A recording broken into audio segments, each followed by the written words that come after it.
Ontem eu tive meditando com a, com a minha esposa, com a Grazi, e a gente lendo algumas passagens ali, né, da Bíblia juntos, Deus foi falando muito comigo em alguns pontos, né? Então vou passar aqui uma pequeno resumo, né, dessas passagens que ela falou comigo, como eu acho importante isso na nossa vida, tá? Então eu vou passando aos poucos aqui, a gente vai aprendendo junto isso aí, né? A primeira tá lá em 1 Pedro 5, do 9 ao 12, tá? Então ele começa assim no versículo 9, tá? Fiquem firmes na fé e enfrente o diabo, porque vocês sabem que no mundo inteiro seus irmãos na fé estão passando pelos mesmos sofrimentos. Então olha aqui essa parte, na segunda parte do versículo. Os seus irmãos na fé estão passando pelos mesmos sofrimentos. A gente tem um mau hábito, né? A gente não, né? Isso não acontece com a gente, acontece só lá no Afeganistão. E às vezes querer que a nossa tragédia, o nosso sofrimento seja maior do que o vizinho, né? Então às vezes tem uma pessoa lá, Mariazinha, tô com uma dor no braço aqui, né? Aí a Joaquina chega lá, dor no braço? Nossa, mas o meu tá doendo o braço e a perna. Faz 3 dias que o meu tá doendo tudo. E a gente quer que a nossa tragédia, a nossa dor seja maior do que a do colega, tá? Mas isso não acontece só com a gente, isso não acontece só com você. O seu irmão que tá do seu lado aí, do seu lado no serviço, ou dentro da sua casa mesmo, também está passando por percalços, também tem seus problemas, tem suas lutas internas. Então, às vezes é a mesma dor que você está passando. Então, por isso que a gente até conversar, né? A gente tem que se abrir, primeiro com Deus, depois com o próximo, né? Então, você vê isso aqui. O problema não é só nosso, o problema está aí, está com todo mundo, e não é porque você está firme ou morno na fé que isso não vai acontecer com você, tá? Então o mundo, né, Jesus disse, nós teremos aflições, né? Então vai ter para todo mundo, independente se você é crente ou não, tá bom? Então a gente tem que estar de olho nisso, não vamos acreditar que o problema é só nosso, é só na minha casa que acontece, é só comigo, coitadinho de mim, oh meu Deus, o que acontece comigo, que tudo de ruim é comigo. Não, não é assim, tá bom? As coisas acontecem em qualquer canto do mundo e com todas as pessoas, tá bom? Mas no versículo seguinte, ele também já vem trazer outra palavra. Mas, depois de sofrer por um pouco tempo, lembrando que esse pouco tempo não é o nosso tempo, tá bom? É o tempo de Deus, então esse pouco não é o que eu acho, não é o que eu acredito, né? Para mim pouco é uma semana, não, mas para Deus pouco é 1000 anos, tá bom? Então a gente tem que estar atento a isso. Mas depois que sofreram por um pouco de tempo, o Deus que tem por nós um amor sem limites e que chamou vocês para tomarem parte da sua eterna glória por estarem unidos com Cristo, Ele mesmo os aperfeiçoará e dará firmeza, força e verdadeira segurança, tá bom? Então isso quer dizer o quê? Nós teremos problemas, tá bom? Então depois que a gente está passando por esses problemas, a gente está sofrendo, se nós mantivermos firme na fé, né? Porque ele nos chamou para ter parte na sua eterna glória. Se nós, por estarem unidos com Cristo, se nós estivermos unidos com Cristo, como a gente está unido com Cristo? Tendo intimidade, tendo relacionamento, tá bom? Vamos dar o exemplo lá do purê de batata. Se você pega um saco de batata, uma sacola, tem lá 20 batatas, é batata, hein? Elas estão juntas dentro do saco. E para fazer o purê, a gente não tem que cozinhar, amassá-las, né? Apertá-las ali e aquilo vai virar uma coisa só, vai virar uma massa só. Ali elas estão unidas, tá? Então é assim que a gente tem que estar com Jesus, com Deus. A gente tem que estar unidos, uma coisa só, como é no casamento também, como é com seus filhos, tá bom? A gente tem que estar falando a mesma língua, tá bom? Não adianta eu estar falando alto, a pessoa está falando B, ou eu querendo que eu falando A e querendo que Jesus, que Deus fale o mesmo A. Não é assim, tá? É que seja feita a vontade dele, tá bom? Então, como a gente descobre que a gente está unido, como que a gente ouve? É só só tendo esse relacionamento, essa intimidade com Deus, tá bom? Então, se a gente está aí, se a gente passou pelos percalços lá atrás, se a gente está unido com Cristo, o que ele fala aqui na sequência do versículo: Ele mesmo os aperfeiçoará e dará firmeza, força e verdadeira segurança. O que quer dizer isso aqui? Ele mesmo os aperfeiçoará. Ele vai nos dar ferramentas, tá? Ele vai nos dar ferramentas para poder enfrentar os problemas que a gente está passando, familiares, financeiros, espirituais, tá? Então, ele vai nos treinar. Quer professor melhor do que isso, tá bom? Ao mesmo tempo que ele está nos aperfeiçoando, ele está nos treinando, ele também está nos dando o quê? Firmeza, tá bom? Então, às vezes, você está querendo desistir, está querendo, acreditando, ouvindo a voz do inimigo falando que você não dá conta, desista, tá? Não, ele vai nos dar firmeza. Para quê? Para seguir no caminho, tá bom? Para seguir nessa batalha, tá? Porque o nosso Deus, ele é maior, ele nunca perdeu uma batalha, tá bom? Então, assim, ele vai nos aperfeiçoar, ele vai nos dar firmeza, ele vai nos dar força e verdadeira segurança. Não é gostoso? Às vezes, quando você está com a pessoa, vamos dar um exemplo lá, quando você era criança, que você estava com seu pai, com sua mãe, ou com alguém que te dava segurança, não necessariamente pai e mãe, aquela pessoa que você fica do lado ali e você fala: opa, essa aqui eu tô agarrado, tô firme, esse aqui não vai me abandonar, né? Você se sente acolhido, tá bom? Então, assim, o maior de todos é Deus, tá? Então, você estando com Deus, você se sente seguro, você enche o peito e fala: não, eu consigo, eu posso enfrentar. Ele te dá aquele refrigério, aquele gás interno, assim, que você chega a estufar o peito, tá? Então, nesses problemas que estamos passando, nesses problemas que, se Deus quiser, por pouco tempo, nós estando unidos com Cristo, como está dizendo a palavra aqui, ele nos aperfeiçoa, ele nos dá força, nos dá firmeza e dá a verdadeira segurança, porque ele não falha, tá? Porque o Deus que está aqui hoje, nesse lugar, aí com você, é o mesmo Deus que criou o mundo, é o mesmo Deus de ontem, tá? De hoje, de amanhã e de sempre. Ele não muda. O que fez milagres lá atrás, tá? O que abriu o mar, o que fez Noé fazer a arca, o mesmo Deus é o Deus de hoje. O que operou milagres lá atrás, o que já fez milagres na sua vida, o que já deu provisão para você, que você olha assim e fala: nossa, do nada apareceu isso, do nada aconteceu isso, nada é do nada. Então, esse mesmo Deus é o Deus de agora, tá? Que você tem que confiar. Se ele já fez, ele vai fazer de novo. Mas você está unido? Você está junto com ele? Ou você está ali no saco de batata ali, tá indo para a igreja, só sem mais um corpo, só mais uma batata solta lá no meio, tá bom? Então, vamos ouvir a palavra. Isso aqui é um manual, tá? Isso aqui é um manual. Então, a gente pega só nesse contexto, nesses versículos aqui do 9 ao 12, eu nem cheguei lá ainda. Ele está falando que o diabo está aí, que ele está ao nosso redor, que os nossos irmãos estão passando pelos mesmos sofrimentos, tá bom?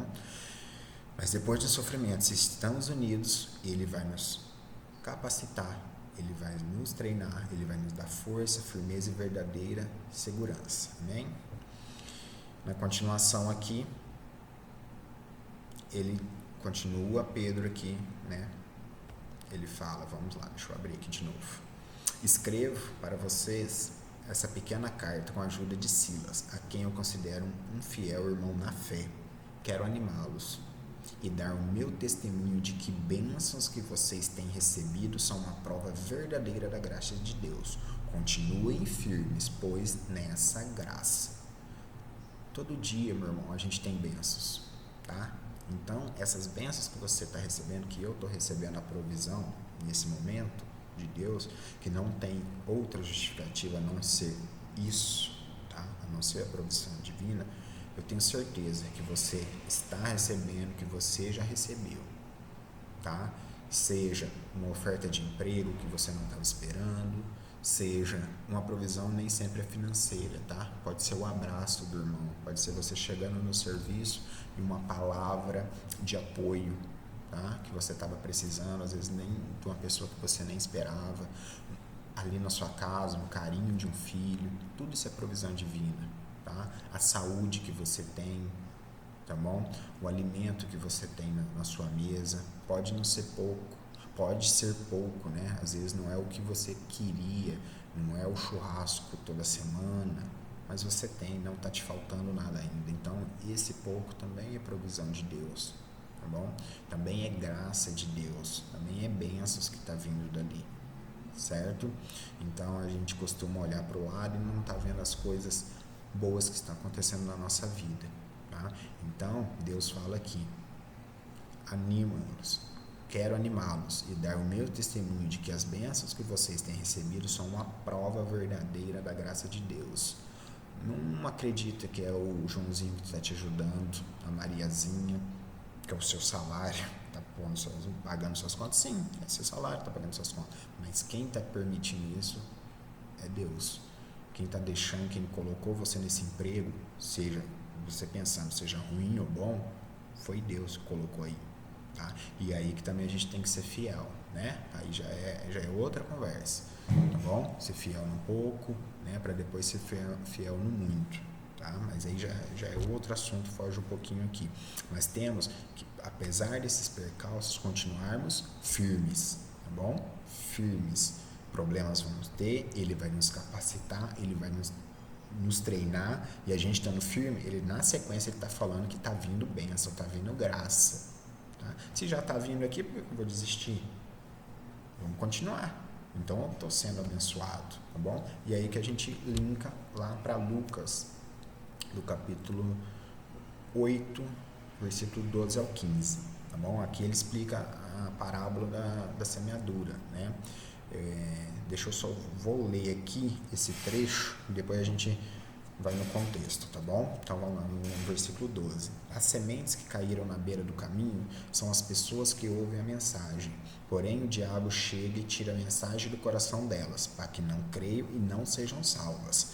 Já as sementes que caíram onde haviam muitas pedras são pessoas que ouvem a mensagem e recebem com muita alegria, mas elas não têm raízes e por isso creem somente por algum tempo e quando chega a tentação abandonam tudo. As sementes que caíram no meio dos espinhos são as pessoas que ouvem a mensagem, porém as preocupações, as riquezas e os prazeres desta vida aumentam e vão sufocando essas pessoas, pois os frutos que elas produzem nunca amadurecem. E as sementes que caíram em terra boa, é aí que a gente vai pegar agora, em terra boa são aquelas pessoas que ouvem e guardam a mensagem do seu coração, bom e obediente, e porque são fiéis, produzem frutos. Tá? Vamos lá no versículo 15. E as sementes, vou repetir, as sementes que caíram em terra boa são aquelas pessoas que ouvem e guardam a mensagem no seu coração, bom e obediente, e porque são fiéis, produzem frutos. Vamos lá, como terminou lá em Pedro, capítulo 5, versículo 12. Quero animá-los e dar o testemunho que as bênçãos que vocês têm recebido são uma prova da verdadeira graça de Deus. Continue firme, pois nessa graça. E aqui, se a gente está tendo graça, a gente teve a luta lá, né? Lembra? A gente teve a luta, a gente nos mantivemos firmes com Cristo, unidos em Cristo. Isso ele nos aperfeiçoou, nos deu firmeza, verdadeira segurança, ok? Estamos tendo as bênçãos, tá? Então, se a gente está tendo a bênção, a gente também está ouvindo a palavra, a gente está unido, né? Vamos pressupor que o quê? A gente é terra boa. Nós estamos fazendo o nosso papel, tá bom? Como aqui ele está dizendo, no seu coração bom e obediente. Se a gente está passando pelo percalço, igual está falando lá em 1 Pedro, no capítulo 5, se a gente está passando por percalço, a gente está estamos firmes, estamos unidos em Cristo. Tá? Se a gente está fazendo isso, a gente está sendo bom e obediente? Estamos, concorda? Tá? Então a gente está sendo, o segredo aqui, ser obediente a Deus. Se a gente está sendo obediente a Deus, a gente está sendo fiel, tá bom? Consequentemente, a gente está produzindo fruto, tá?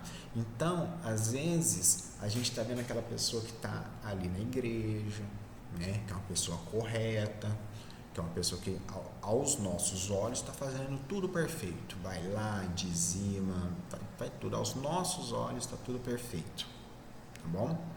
Mas será que ele realmente está tendo um coração bom e obediente? Porque às vezes a pessoa está fazendo tudo isso e a gente não vê os frutos disso, tá? E os frutos podem ser N coisas. Pode ser dentro da sua casa, da casa da pessoa, né? Ou na nossa casa, né? Pode ser um fruto na nossa vida financeira, na nossa vida familiar, tá bom? A gente está levando essa palavra para o colega de serviço. O seu colega de serviço sabe que você é crente, que você é evangélico, ou não. Você é o crente, como eu já ouvi, 007, né? Você está ali infiltrado e ninguém te vê, você está escondido, tá bom? Então, a gente está sendo realmente obediente em todas as áreas. Às vezes nós estamos acreditando que estamos sendo obedientes por sermos dizimistas, por estarmos ofertando, mas estamos pecando em algumas áreas. Por isso que a gente tem que orar a Deus para nos trazer luz aonde que a gente está falhando, tá bom? Porque a partir do momento que você está cumprindo isso, que você está unido com Cristo, Ele está te treinando, te aperfeiçoando, te dando força. Nós estamos sendo obedientes, como diz aqui no versículo 15, tá? Nós daremos frutos, nós vamos produzir frutos. Isso aí é um efeito colateral, tá? Então isso aqui é um alerta para a gente olhar para dentro, para cada um de nós fazer uma reflexão e ver se realmente estamos fazendo isso em todas as áreas. Poxa, mas eu não estou dando fruto nenhum, eu não estou espalhando isso para ninguém está sendo atingido com essa graça de Deus. Lembra lá no versículo 12, tá bom? Que essas bênçãos que vocês têm recebido são uma prova verdadeira da graça de Deus. Se eu estou recebendo bênção, eu quero só para mim? Que egoísmo é esse? Se eu sou egoísta, eu já não estou tendo coração bom e obediente, porque não é isso que Deus nos ensina, a sermos egoístas, tá bom? Então a gente precisa produzir frutos, tá bom? E aí a gente já chega na outra parte aqui, né, que é a passagem que está lá em Ezequiel 3, do 18 ao 21. Deixa eu dar uma lida aqui. Versículo 18. Se eu anunciar que um homem mau, Deus está falando, chama Ezequiel, tá? Depois do 7º dia, ainda, né? Aqui só tirei como em todos os outros, aqui não está a história completa, tá bom? Peguei um versículo aqui, mas é legal a gente ler um pouquinho antes e depois também para entender todo o contexto, tá? Mas vamos lá. Ezequiel 3, 18 e 21. Se eu anunciar que um homem mau vai morrer e você não avisar esse homem para que ele pare de fazer o mal e assim salve a sua vida, ele morrerá como pecador e você será responsável pela morte dele. 19. Se você avisar um homem mau e ele não deixar de pecar, ele morrerá ainda pecador, mas você não morrerá. 20. Se um homem direito começar a fazer o mal e eu o puser em uma situação perigosa, ele morrerá se você não o avisar. Ele morrerá por causa dos pecados dele, e eu não lembrarei do que ele fez, e você será responsável. Olha que pesado é isso. E você será responsável pela morte dele. É pesado? Se a gente está sendo responsável pela morte de uma pessoa, qual o nosso futuro? Qual o nosso futuro? Qual o nosso destino? 21. Se você avisar um homem direito que não peque, e se ele der atenção a você e não pecar, então ele ficará vivo, e você também não morrerá, eu também não morrerei. Olha como isso é pesado, né? Aqui está falando, né, que Deus chamou Ezequiel para ser um profeta. Então, aqui a gente entra no livre-arbítrio, tá bom? A gente entra no livre-arbítrio Então,